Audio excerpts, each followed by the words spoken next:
બાપુના આશ્રમની અંદર માનતા આવે છે, ભાવનાથી એમ કે અમારા આ રોગ મટી જાય, મારા છોકરાને, નાના ભાઈના ઘરના ને કુટુંબ પરિવારમાંથી કોઈ પણ મેમ્બર હોય તો એ અહીંયા હરિહરના હાથ સાંભળે ને, દર્શન ન કરે, હરિહરના હાથ સાંભળે ને તો એ રોગ નાબૂદ થઈ જાય.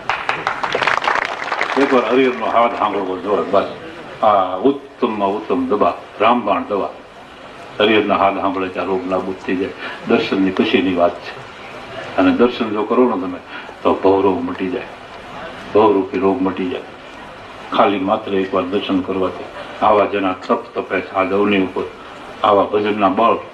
અત્યારે આપ જુઓ, બ્રહ્માંડ છે ને, બ્રહ્માંડ એની મુઠ્ઠીમાં, બ્રહ્માંડ એની મુઠ્ઠીમાં છે, એની મુઠ્ઠીમાં છે બ્રહ્માંડ. હા, એની શાયદ પ્રગતિ આકસ્મિક થાય તો બ્રહ્માંડ કળબળી જાય. આ તાકાત, આ તાકાત. અને આ તાકાત મેળવવામાં એને પોતાના ગુરુ મહારાજને કેટલું સહન કરવું પડ્યું છે, કેટલું સહન કરવું પડ્યું છે. કાંઈ જાતું ન કર્યું, બિલકુલ જાતું ન કર્યું. નેકી ટૂંકી ઉપર પોતાનું જીવન વ્યતીત કરી દીધું. મારી તમારી વચ્ચે રહ્યા છેલ્લે સુધી હું તમે એને ઓળખી ન શક્યા.